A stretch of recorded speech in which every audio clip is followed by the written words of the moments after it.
அரிசுடைய நிழலை தொலைத்துவிட்ட இளைஞர்களும் அவர்களுக்கு வழிகாட்ட தெரியாமல் துடிக்கக்கூடிய பெற்றோர்களும் என்ற ஒரு மகுடத்தின் கீழ் பேசுமாறு நான் பணிக்கப்பட்டிருக்கிறேன்.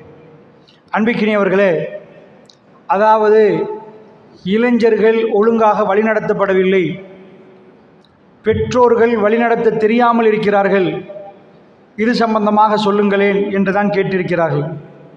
அன்பு சகோதரர்களே, அதாவது ஒரு நாட்டுடைய முதுகெலும்பு, ஒரு ஊருடைய முதுகெலும்பு இளமை பருவம், இளைஞர்கள்.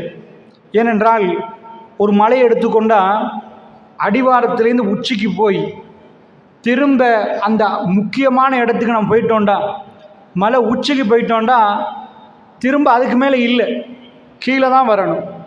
இதே மாதிரி தான் மனித வாழ்க்கையை பொறுத்தளவில் குழந்தை பருவம், அந்த பருவத்திலேருந்து மெல்ல மெல்ல பலமாகி அவனுடைய ரொம்ப பலமான பருவம் தான் இளமை பருவம்.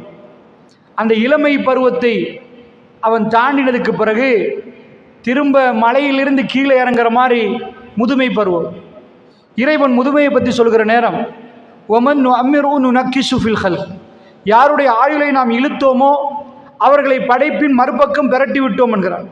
ஒரு சின்ன பிள்ளையை பொறுத்தளவில் சின்ன பிள்ளைக்கு எப்படி வெட்கம் என்றால் என்னென்று தெரியாதோ, முதுமையிலே அவருக்கு வெட்கம் தெரியாமல் போயிடும். நான் மறைத்திருக்கிறேனா இல்லையான்னு அவருக்கு தெரியாது. சின்ன பிள்ளை எப்படி இருந்த இடத்தில் மலஜலம் கழிக்குமோ, முதிய பருவத்தில் அவர் அந்த இடத்திலே மலஜலம் கழித்து விடுவார். சின்ன பிள்ளைக்கு நாம் என்ன சபையில் என்ன பேசணும் என்று எப்படி தெரியாதோ, முதுமை என்பது அப்படிப்பட்ட பருவம்.